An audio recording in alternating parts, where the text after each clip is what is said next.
Mga beloved, mayroon tayong pupuntahan ng mga ayudahan na dating pinunta ni Brother Edward. Yan, napanood ko na tatlong mag-anak. Para po, puntahan po natin sila. Sila mga PWD. Yung nanay ay may stroke at yung tatay may pagkasabaga. At yung anak may epilepsy at medyo batang isip. Ayan mga kaibigan, mga kaibigan, kasama ko yung dalawang kuya ko, Kawang Gampino, saka sa Beloved of Christ at Charity. Meron po isang sponsor na sa Amerika. Kaibigan po na kami pinsan sa Happy Grace, si Mama Merly. Magandang hapon po. Kasali! Pwede po bang tumuloy? Mayong adlaw! May kasama ko. Pwede po bang tumuloy? Kasali! At Kainso, saan? Dali, wala ba tayo? Wala. Tapos yung tama dito kami ito. Meron tayong kasama ni Minister. Para ma-recover din po kayo. busy rin ng kamo. Kaya po kasi silang nauutusan gawa ng umalis po yung Ayun. Solve na po yung problema nyo. May dala po ako sa inyo. Di bali, huwag na kayo bili. Okay na daw po. Hindi ako sa inyo dala. Salamat ha. Maraming salamat mga anak. Anong pangalan mo? Grayson. Ha? Ikaw, bro. Sa inyo mga anak. Papasyal-pasyalan na lang nyo sila ano. Ano ito pa naman eh? Pagka, tay, Ako nakapalo na. Dami ang gabi. bali hindi na pala kayo nakakagalaw. Nung nakarang linggo lang hindi pa inano kayo ni Beloved Edward Kalingap. Nagdala sa inyo ng ayuda. Ay, nasaan po yung ampun nyo? Ba't umalis? Mga kaibigan. Bakit? Nagugutom ba siya at iniwan kayo? Ano po ba yun? Ampun nyo o palaki nyo talaga? Si Kanso. Anong edad na po yun nung inampun nyo?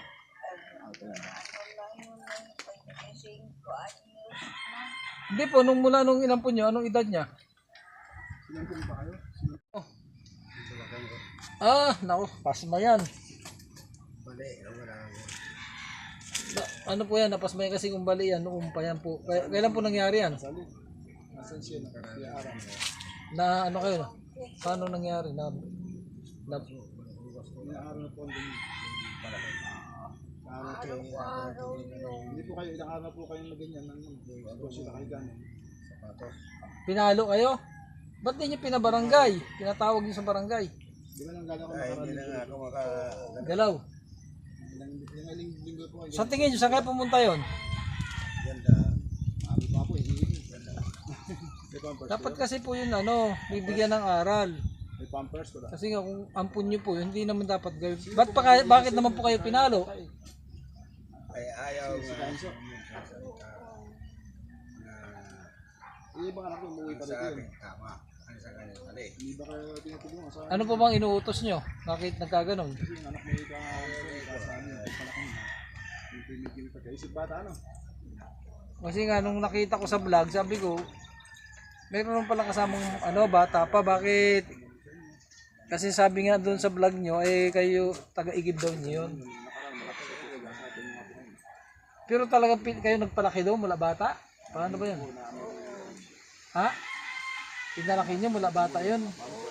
Hanggang sa lumaki sa inyo. Balik ito ang tunay na tinuri ng magulang. Naku po, bakit gano'n ang nangyari? Hindi naman yun naaralan nung maliit pa siya. Sabi nyo, hindi nyo na-disiplina.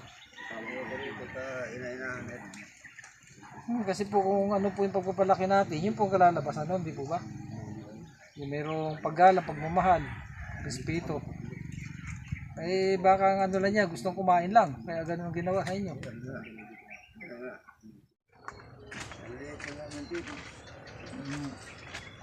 Ganun talaga po pag hindi na po ako nakakagalaw. Ako po 4 times atake po ako ay. Nakapanood lang po ako ng video na Payag naman aksidente. silang i-video. Tapos po, ayun, nagkaroon ako ng faith. Bangon po kayo para di kayo naluloob yung likod nyo. Tsaka dapat may sapin kayo ay. Yan, kahit nakaupo lang para ang likod Tsaka tatagilid-tagilid kayo para yung Kasi nung inano kayo ni Edward, nakita ko kayo dito pa kayo nakaupo sa lugar na to Si nanay naman dito. Yung inyong kasama na palaki nyo, kumakain siya. Kasi nakita ko yung vlog niya.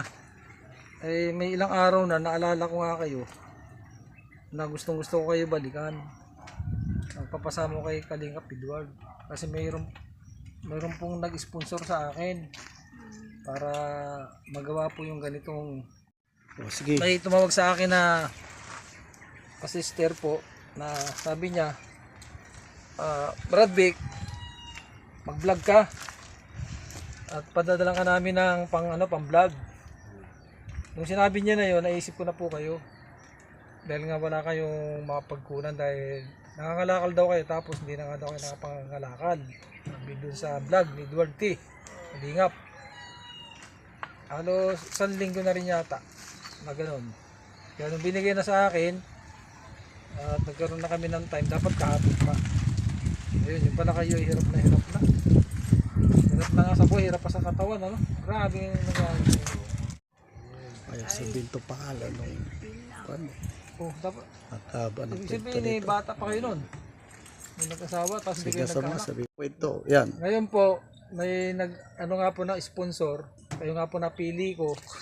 Siya po si Sister Merly Pimentel at saka si Grace Kenon. Dalawa po sila. Kaya kayo na nga po yung napili ko na pangalawang puntahan. Kasama po si Edward T. Kalingap dahil nakita ko nga yung kanya po vlog. Pasensya na po kayo sa amin pong punting regalo. Kayo po aming napili. Ito po yung 5 kilo tapos meron po kayong grocery. Dito natin ilagay para makita po sa vlog na yung po nag-sponsor. Ito po yung grocery. Dito naman ako. Grocery po to. Ano mo? Ilabas mo. Ito, may juice kayo pwede nyo nang inumin. May kape, may asukal. Ayan. Kape, asukal na po yan. Gatas. Ito po yung Ay, suka, toyo, Ba mo kaya plastic na. at matika. Baba ko muna at mahirap po ilabas. Maraming laman yan. Ito po, may gatas kayo, noodles, and cup. Marami po itong noodles. Noodles po ito, marami ito. Yan.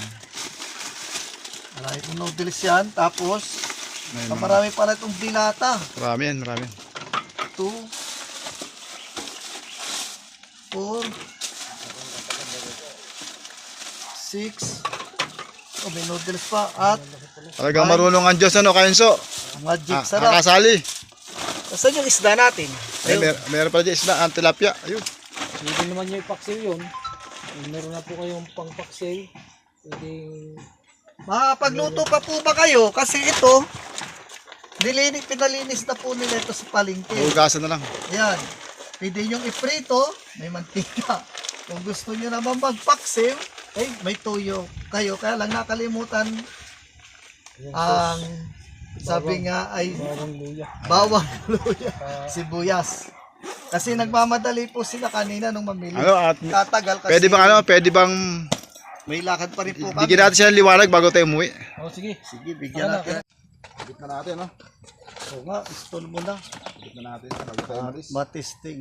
Saka makita natin yung liwanag, yung bahay nila. Iayos mo na lahat. Ilan ba yung bulb niyan? Saan natin pwede? Tatlo. Saan ba natin Tatlo. pwede? Isa dito, isa sa gitna, isa doon sa kusina. May wire doon, pag ganun. Yan mo natin, demonstrate mo natin to. Isit mo muna yung... Sasara po ba kayo ng pinto? Nagsasara? Pwede itaas mo dyan sa... Bigyan kayo namin ng ilaw. Ba't kayo nahiga na? Kainso! Tignan mo ito. Silbihan mo na. Ayan po, pwedeng flashlight to. No? Dalawa po siya. Ngayon pagka sa gilid ko yan. Ngayon, lagyan natin kayo ng bilya. Lagyan natin liwanag lahat ng bahay mo. No? Wala po ba kayong kamag-anak dito, Naitay? Wala? Ilang taon na po kayo nakatira dito? Tapos sa Malaysia. May ilang taon na kayo nakatira dito, Nay? Yan. 1975. Kanino po lupa to? Bago kami umalis po.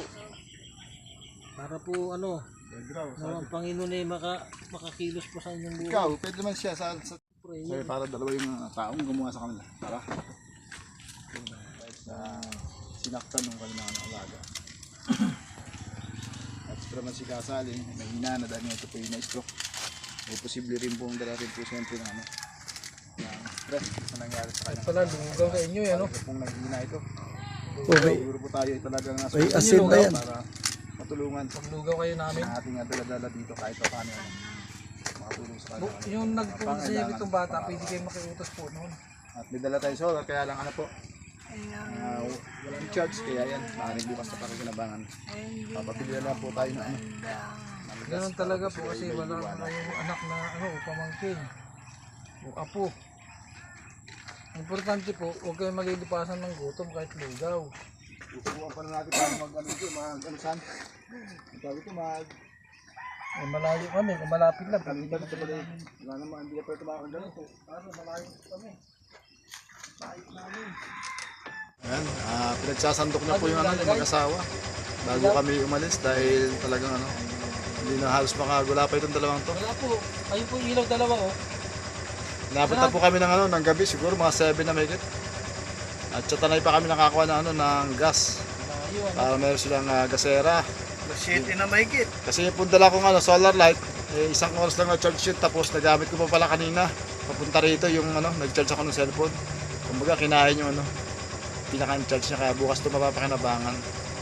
Kami napatagal pa kami dahil punta kami ano, ng Tanay, doon pa kami bumili ng gas. Una yun. Ayan. Pinaghain na po niya. Ay na yung ilaw, dalawa. Siya na po nagsahin yan, siya na po na ang nagluto ng ulam at ito, pinapakain po niya. Ilawan na muna namin kayo. Habang kayo Tayo muna kayo, tayo. Kano? Nakabrief na lang si ano, si Kainso. Kawawa naman itong dala ito mga kaibigan, mga kalingat. Sana mayroong makapansin sa kanila magpaabot na ang blessing. Sa may mga gilinto ang puso dyan. Yan. Maraming salamat po Panginoon. Nabagan niyo po yung dalawang anak na ito, ang mag-asawa. Anong pangalan ni tatay? Oh, Kainso! Kainso tsaka Nanay Sally! Sally. Panginoon, nabag po ikaw sa iyong nilikas, si Tatay Inso tsaka Nanay Sally. Wala po silang anak. Tulungan niyo po sila, magpadala ka Panginoon ng iyong mga manggagawa, ang mga anghel na mandirigman ang magbabantay sa kanila. Tulong Panginoon. At kung ano po ang kanilang nararamdaman sa kanilang katawan, sa ating Panginoon. iliwanag yun. Humingi kami sa iyo. Ayun. Humingi na yung Panginoon. Ayan. Ang iyo pong patnubay at habag. Pagkulo mo sa kanila ang nais ng kanilang puso, Panginoon, ang nakakaalam ng kanilang buhay. Lord, bigyan po sila ng pagkakataon na paglingkuran ka ng kanilang kapwa. At gamitin mo rin silang ilaw at asin. Isang libutang ito, Panginoon. Hindi mo ibalik ang galak ng kanilang puso, ang lakas ng kanilang katawan, upang magawa nila ang nais ng Panginoon. Inihiling ko po ito, Ama, sa iyong banal na pangalan, na ikay bumaba sa lupa. Buhay, banal na Diyos, ang aming sa Kristo Jesus, na iyong Panginoon tagapagligtas, na nag-alay ng buhay sa krus ng Kalbaryo, nabubuong banal mong dugo upang alisin ang mga sakit, karakter, sumpa sa mag-asawang ito. In Jesus Christ, may name, bumayas kayo ng mga sakit mula ulo hanggang paa. Sinisilyohan ko ng banal na dugo ang kanilang buhay, ang kanilang kaluluwa sa makapangyang pangalan ni Jesucristo. Huli mo ibalik ang kanilang first love, ang kanilang pag-ibig sa iyo, Panginoon. Maraming salamat, Panginoon. Ikaw po ang nakakaalam na lahat ng kanilang buhay. Sa iyo po, Ama, binabalik lahat ng papuri, pakangat, salamat sa pangalan ng iyong buhay na Diyos, ang Jesucristo kasama ng Kanyang Espiritu. Iniwan po namin ang kapayapaan at kaligtasan. Maraming salamat, Panginoon Kristo, sa buhay at binigay mo sa kanila sa amin. Sa aming pagmuling nalakbay, gabayan mo ang aming sasakyan, layo mo kami sa sakit, karamdaman ng aksidente, Panginoon, mga pinagkatiwas at pitas, at ikiiwan namin banal mo ang girl sa lugar na ito. Sa pagpapakay sa atin. Maraming salamat po, Panginoon Kristo. Hallelujah, hallelujah, si Karabakay, si Karabakambas, si Karabakay, sana sa katahan. Banal na Diyos, ang ngalan ni Kristo Jesus. Amen. Amen. Glory to God. Merly Pimentel. At kayo bumalik dito, Amen. bigyan mo kami ng pagkakataon na magkakwentuhan tayo. Amen. Praise God. Ito aking baywang. Sige, ko na kailangan. Dahil mahirap pagka laging nasasana sa kahiga.